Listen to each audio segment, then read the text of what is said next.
Queridos amigos, bem-vindos ao Think BRICS. Hoje estamos recebendo Ilia Ivaninsky, diretora do Center for Business Education and Analytics da Central University e uma das principais arquitetas da agenda financeira dos BRICS. Em 2024, Ilia contribuiu para a preparação do relatório chamado Enhancing the International Monetary and Financial System, desenvolvido em conjunto com o Ministério das Finanças da Federação Russa e o Banco da Rússia. Esse documento serviu de base para muitas das iniciativas anunciadas na cúpula dos BRICS em Kazan. Hoje, discutimos como essas ideias evoluíram, o que já foi implementado e o que está por vir, além do papel do novo Banco de Desenvolvimento na arquitetura financeira emergente.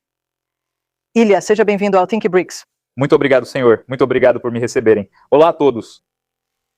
Bem, vamos começar pelo acontecimento mais recente. Em maio de 2026, há apenas algumas semanas, você apresentou um novo relatório na reunião anual do NDB, quero dizer, na reunião do Conselho de Governadores do NDB em Moscou. Pode resumir o foco principal deste relatório?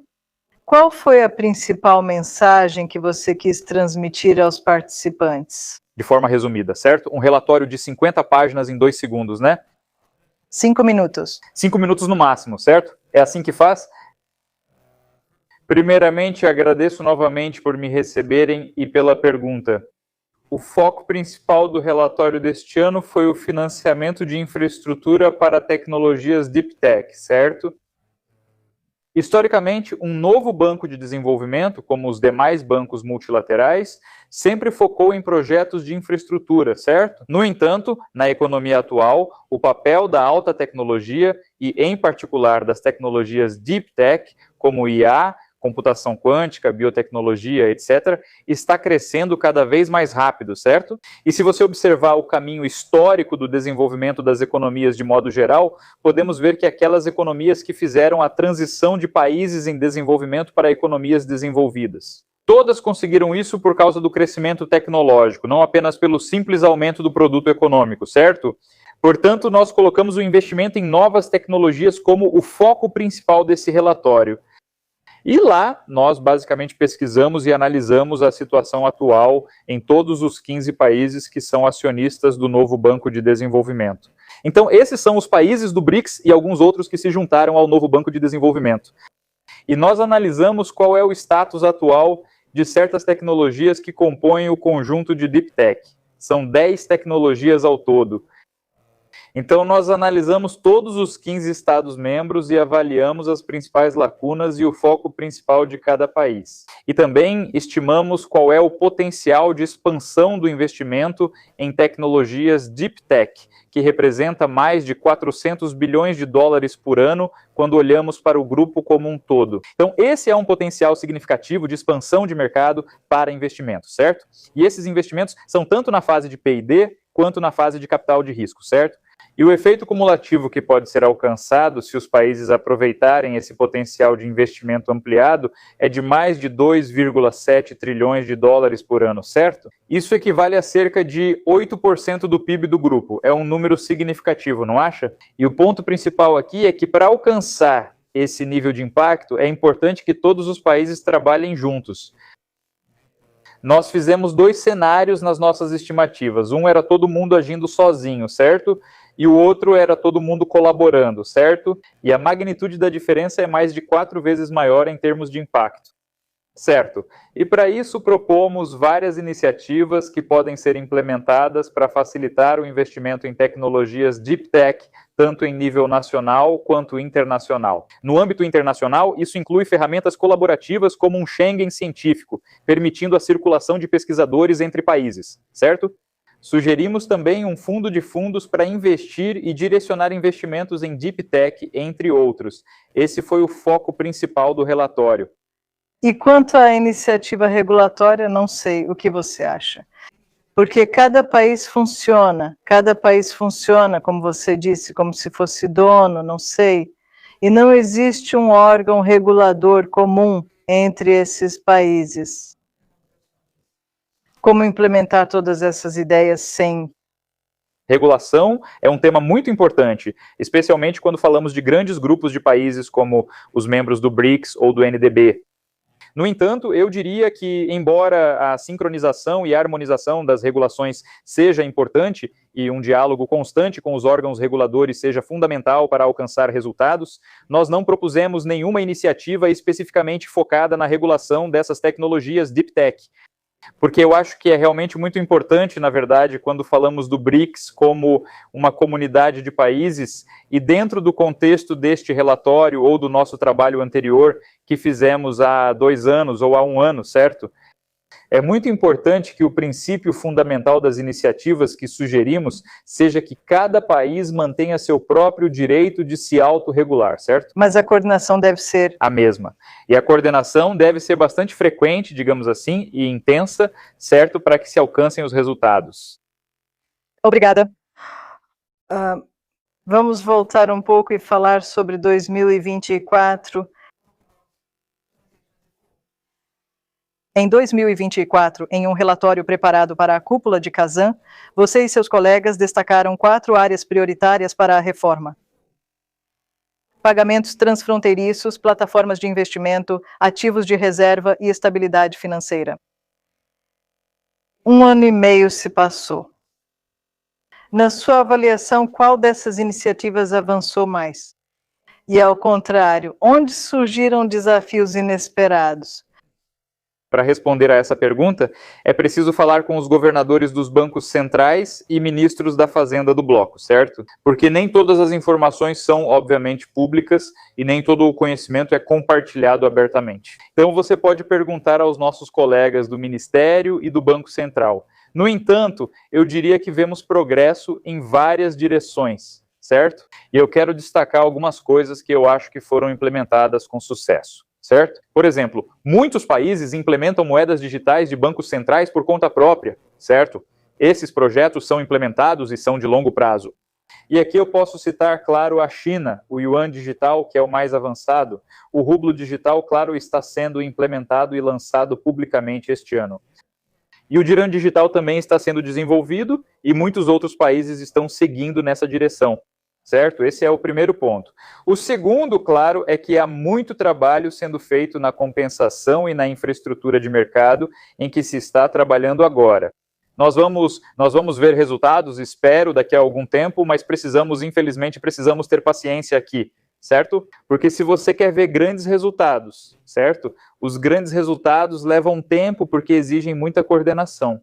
Acho que se você está perguntando onde vemos certos obstáculos, certo, nesse processo, acredito que a chave para acelerar a implementação desse tipo de iniciativa é aumentar a intensidade da comunicação bilateral e dos projetos piloto, certo? Porque enquanto tentarmos implementar qualquer iniciativa em todo o grupo dos 10 países, isso obviamente vai ser desafiador. Certo? Já é muito difícil coordenar entre 2 países, imagine quando tentamos coordenar entre 10 países e todos eles. Precisamos lembrar que eles têm níveis tecnológicos muito diferentes. Se comparar China e Etiópia, por exemplo, são bem distintos. Ou África do Sul? África do Sul e Brasil, certo?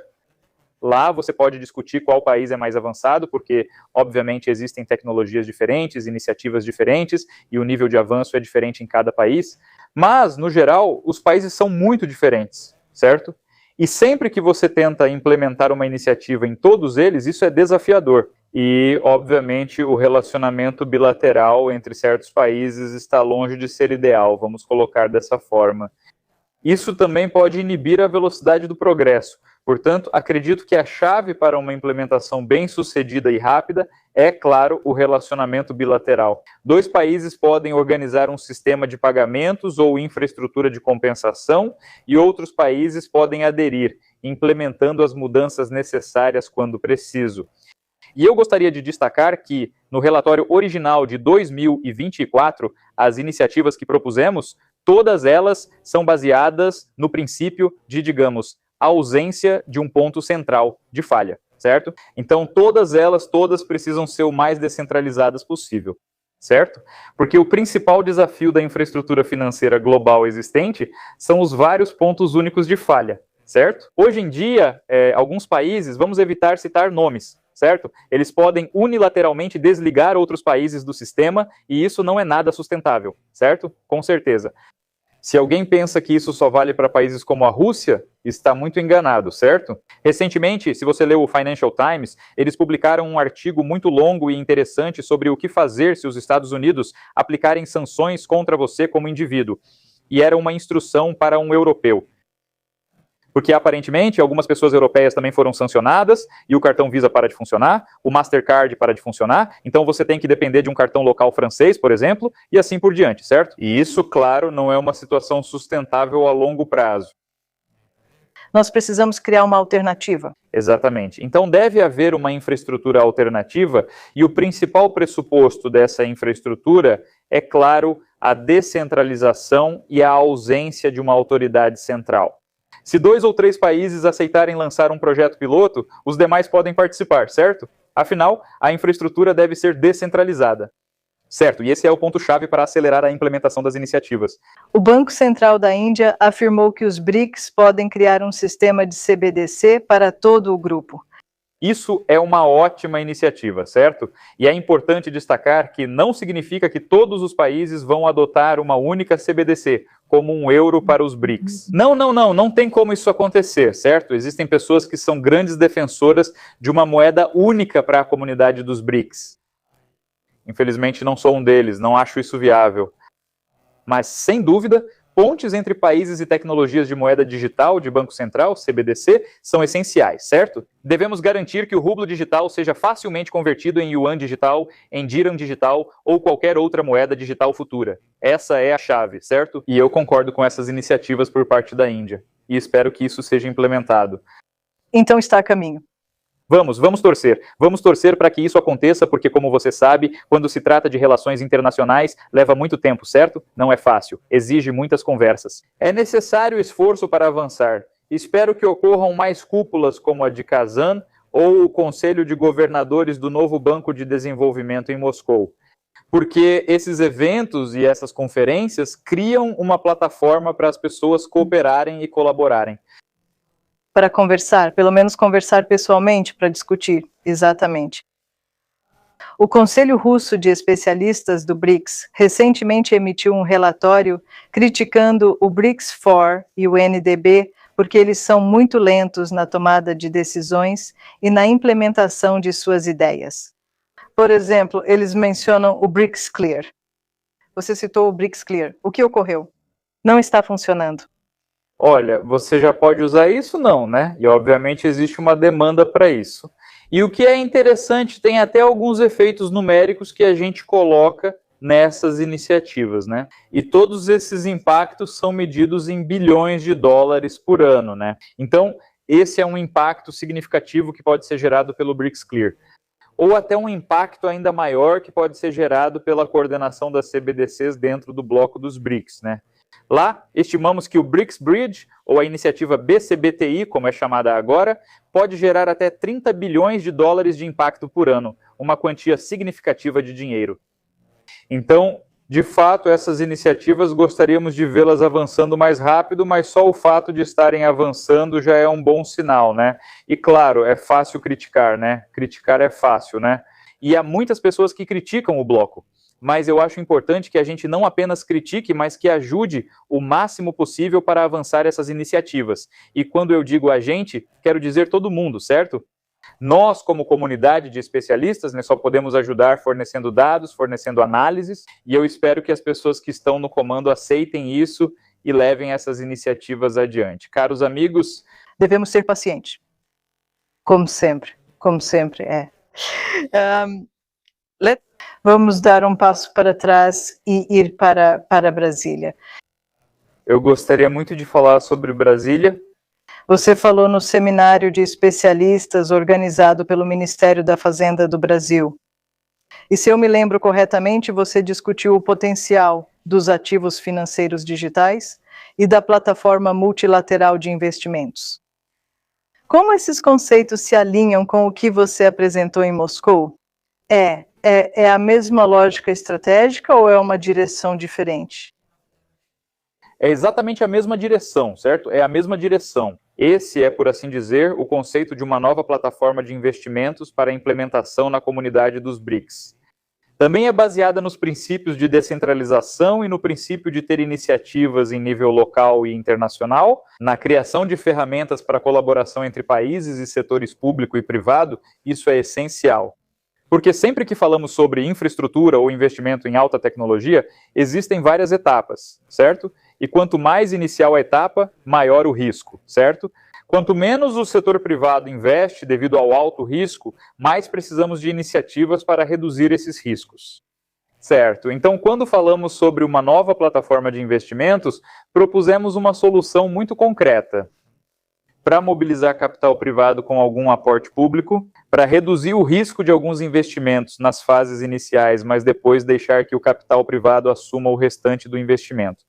E acho muito importante destacar que, no novo relatório e no relatório de alta tecnologia, relatório de tecnologia avançada, também enfatizamos que é o setor privado que deve contribuir significativamente para esses investimentos, não o setor público, não o setor público, não o setor público. O setor público, obviamente, tem um papel, certo? Mas sempre que falamos sobre tecnologias com alto potencial de comercialização e tecnologia avançada, gera muito valor, certo? É um dos setores que mais cresce no mundo, é o que é ótimo. Então, obviamente, o capital privado deveria estar desempenhando um papel significativo nisso, nessa tendência, certo? E desses possíveis 400 bilhões de dólares anuais em investimentos nos BRICS e no bloco. Certo, né? Uma parte significativa deveria vir do setor privado. E iniciativas como novas plataformas de investimento que mobilizam o capital dos países e, então, conseguem elevá-los a um nível internacional são muito importantes nesse sentido, certo? E no centro da nova plataforma de investimentos que discutimos no Brasil está o ativo digital descentralizado. Porque os ativos digitais descentralizados criam uma infraestrutura muito barata e eficiente para movimentar capital. E porque essa é uma das partes mais complicadas dos investimentos internacionais, certo? Obviamente, quando você quer transferir dinheiro de um país para outro, normalmente isso custa muito dinheiro, certo? É isso. As transações têm riscos, como o dinheiro ser congelado. Portanto, se você criar um ativo digital como um ponto de transação, não como uma espécie de contabilidade ou como uma moeda unificada para o grupo, mas apenas como uma forma de medir e realizar transações, como uma ferramenta de transação, essa é a ideia. E lá, estimamos que se os países mobilizarem cerca de 10 bilhões de dólares por ano de fontes públicas, isso pode ser aumentado para quase 100 bilhões de dólares. Com capital privado é fácil, pois com esses 10 bilhões você reduz o risco da parte mais arriscada, e aí o capital privado entra. Então, primeiro, capital público? É junto... Certo? É junto, certo? Então, vamos supor que você tenha um projeto, certo? Você quer construir, sei lá, uma fábrica em algum lugar, certo? Ou uma estrada em algum lugar, ou algo assim, certo? E existem várias etapas desse projeto. Obviamente, existem coisas como estudo de viabilidade, depois vem a pesquisa e assim por diante, certo? E quanto mais cedo for a etapa, maior o risco, certo? Mas o tamanho do investimento, na verdade, não é tão alto nessa fase inicial. Então, se você fornecer uma injeção de recursos, garantias ou algo assim, ou um empréstimo mais barato, na fase inicial da vida do projeto, se o governo, ou melhor, se o setor público fizer isso, então o capital privado pode trazer muito mais recursos. A parte inicial, mais arriscada, é parcialmente compartilhada com o governo, enquanto o maior investimento vem do capital privado. E então eles acabam se beneficiando disso, certo? Assim, eles obtêm retorno sobre o investimento e o próprio apoio acaba se justificando. Quando falamos sobre ativos digitais, também estamos falando sobre tokenização? A tokenização é muito importante. Dilma Rousseff mencionou isso durante seu discurso recentemente.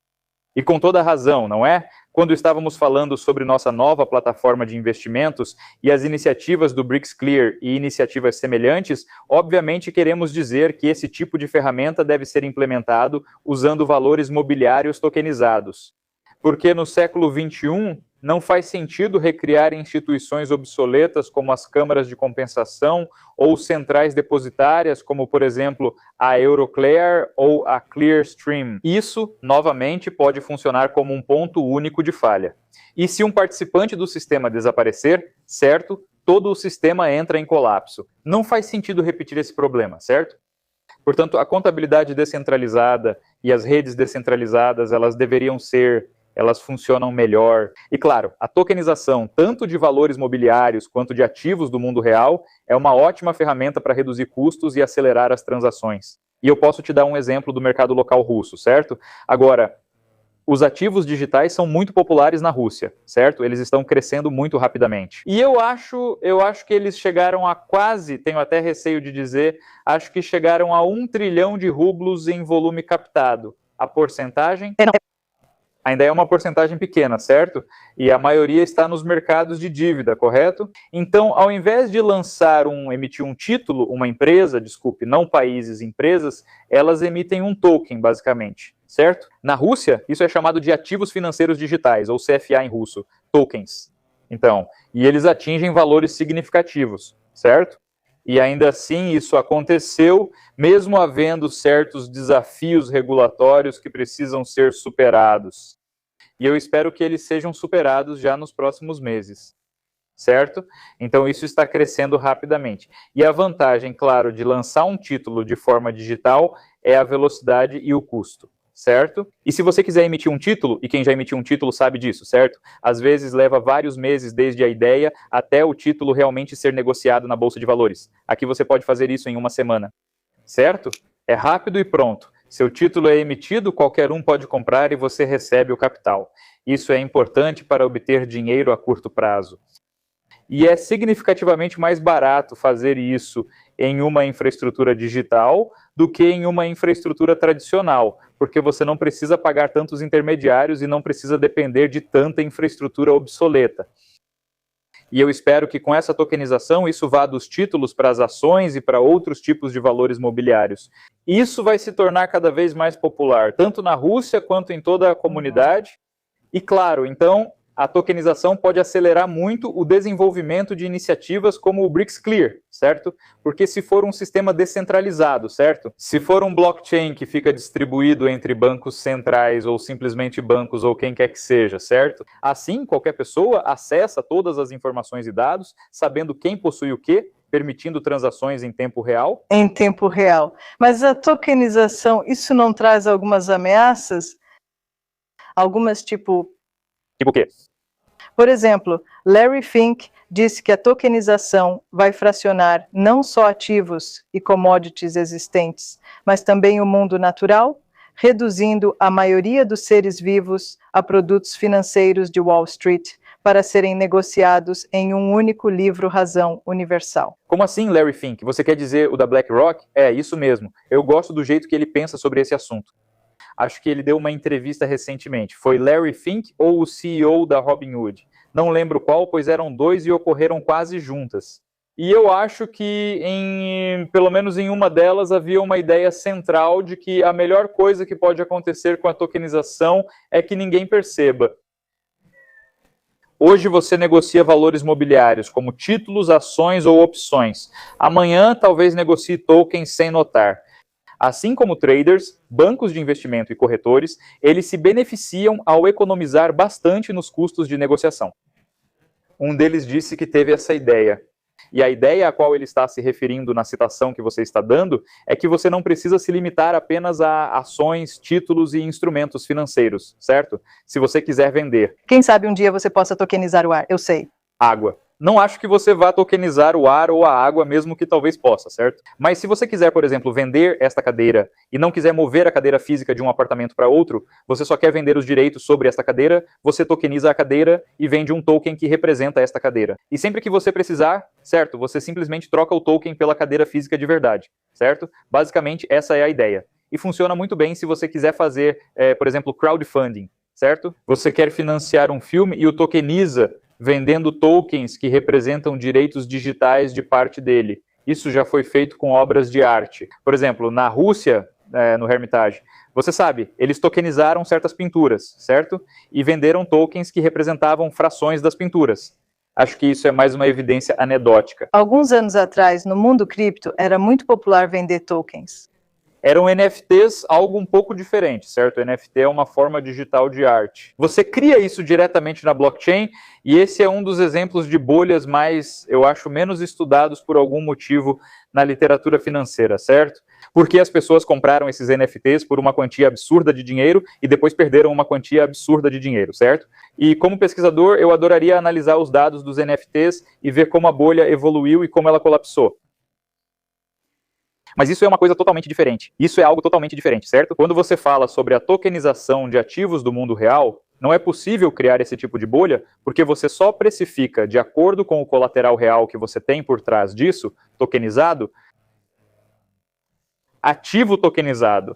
E eu vi recentemente um exemplo, eu acho, de algo muito, muito lógico para tokenizar, que eram metais preciosos, certo? E metais preciosos na forma de moedas, certo? Havia um banco que estava vendendo tokens digitais para moedas armazenadas no cofre desse banco. Porque, se você pensar bem, certo, se você quiser comprar uma moeda de ouro, e não como item de colecionador, mas apenas como um tipo de investimento, é uma grande dor de cabeça se você pensar nisso. Porque ela precisa ser armazenada em um recipiente hermético.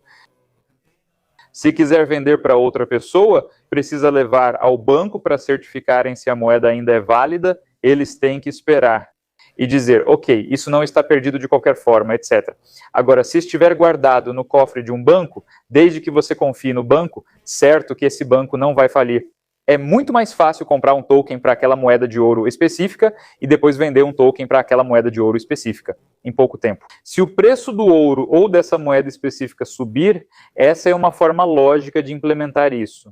E não há motivo para não fazermos isso, por exemplo, para uma estrada, ponte, investimentos em tecnologia avançada ou até comida. Comida é um pouco complicada, né? Porque comida normalmente perece, né? Então você precisa consumir e depois repor, certo? E aí você quer tokenizar algo que você não quer que se mova, né? Comida você normalmente transporta, né? E aí eu provavelmente não recomendaria tokens digitais em si, mas eu recomendaria contratos inteligentes. Esse seria um caso de uso mais relevante, digamos assim, para a tecnologia blockchain nesse tipo de situação. Por exemplo, se quiser comprar ou vender um carro ou apartamento no mercado secundário, certo? E então existe, sabe, se você já comprou ou vendeu um carro, certo? Tem aquele momento delicado em que você já entregou o carro, mas ainda não recebeu o dinheiro, não é? Você precisa usar um sistema bancário sofisticado, como algum mecanismo bancário desse tipo, certo? Se você tiver um contrato inteligente e usar, por exemplo, o rublo digital ou outra CBDC, basta criar um contrato que, ao registrar o carro em seu nome, transfira automaticamente o dinheiro da sua conta para outra, certo? E isso pode ser feito para grandes contratos, se você quiser movimentar quantidades significativas de petróleo ou alimentos, certo? Ou grãos, ou o que for, de um participante para outro, certo? Claro, existem vários desafios e questões muito sérias para implementar isso. Sim. Do ponto de vista, por exemplo, se pegarmos, não sei, um empresário na Rússia que queira vender ou importar do Brasil ou para o Brasil, eles podem usar esse tipo de coisa? Por que não? Certo, agora eles definitivamente podem usar contratos inteligentes, mas como infraestrutura subjacente, é mais provável que estejam usando Ethereum, certo? Como uma espécie de moeda. Eles ainda não poderão usar o rublo digital, mas esperamos que em breve, por enquanto, usarão Ethereum. Construir um contrato inteligente não é tão simples quanto parece. Na teoria parece fácil, mas não é linear assim. Se você observar contratos reais, eles não são lineares. Existem várias situações. Se algo ocorre, uma cláusula é aplicada. Se outra coisa acontece, aciona-se outra cláusula. Implementar isso no código não é tão simples. É, muita informação. Eu não sabia disso antes. E se pegarmos Kazan 2024 em conclusão, se pegarmos Kazan 2024, então Brasília 2025 e Moscou 2026, qual foi a sua principal conclusão? O que, na sua opinião, é eficaz na reforma do sistema financeiro internacional e o que merece consideração? Eu acho que o principal nesse contexto é que essas reuniões acontecem, certo? E elas acontecem. O que eu gosto especialmente é que essas reuniões acontecem em níveis muito diferentes e em contextos muito diferentes, certo? Há, claro, governadores e autoridades se reunindo, ministros, presidentes de bancos centrais, presidentes de novos bancos de desenvolvimento. Então esse é o nível oficial, onde as decisões são tomadas e depois implementadas, certo? E claro, há também discussões de especialistas acontecendo, certo? E há especialistas conversando entre si de todos os países e eles se reúnem regularmente, certo? Eles poderiam estar se reunindo com mais frequência, não é? Mas ainda assim, como essas reuniões acontecem, isso definitivamente faz a discussão avançar, certo? E se você olhar para o progresso dessas iniciativas desde Kazan, depois para o Brasil, agora para a Índia, agora a Índia está falando sobre construir uma rede conjunta de CBDCs porque perceberam limitações para si, certo? E é ótimo que eles estejam falando sobre isso. Agora, claro, quero dizer, como algumas pessoas gostam de apontar, mais coisas podem ser feitas, com certeza, certo? Definitivamente a velocidade pode ser maior, certo? Acredito que o setor privado pode ter um papel mais ativo nisso, pois não está claro quem deveria construir esses sistemas. Deveria ser tudo de propriedade do governo? Deveria ser de propriedade privada? Deveria ser uma PPP, uma parceria público-privada, certo? Essa é uma questão em aberto, certo? Então eu acho que as empresas podem desempenhar um papel muito maior nesse processo, porque agora, na verdade, vemos isso às vezes em muitos países do mundo, certo? Às vezes as pessoas acham que estamos falando só da Rússia. Não, eu acho que isso acontece entre muitos países. Não estamos falando da Rússia, mas sim da China e da Índia, é isso. Exatamente, como a Índia e a China, por exemplo, certo? E muitos outros países do mundo, né? Sim, enquanto os governos e os funcionários do governo estão chegando a consensos e implementando iniciativas em nível nacional, o que é ótimo e importante, as empresas normalmente encontram caminhos e soluções muito mais rápido, né? E então vemos que eles se adaptam mais rápido, muito rápido mesmo, né? E isso é ótimo, né? Acredito que as empresas devem ser rápidas e ágeis, o que é ótimo. Porém, espero que iniciativas governamentais também sejam implementadas. Também, e como mencionei antes, seria ótimo se pudéssemos ver mais acordos bilaterais e iniciativas bilaterais entre os países, porque essas iniciativas podem mostrar e servir como uma prova de conceito de que essa iniciativa funciona, né? Os dois governos podem chegar a um acordo e então as coisas fluem, permitindo que outros participem no seu próprio ritmo. Obrigada. Queridos amigos, estamos fazendo o nosso melhor para trazer a vocês percepções e análises profissionais sobre os BRICS, diretamente dos países do BRICS. Então inscreva-se em nossos canais, inscreva-se em nosso canal principal, Think BRICS no YouTube, siga-nos no Facebook, Zapstack, Telegram, LinkedIn, para se aprofundar ainda mais.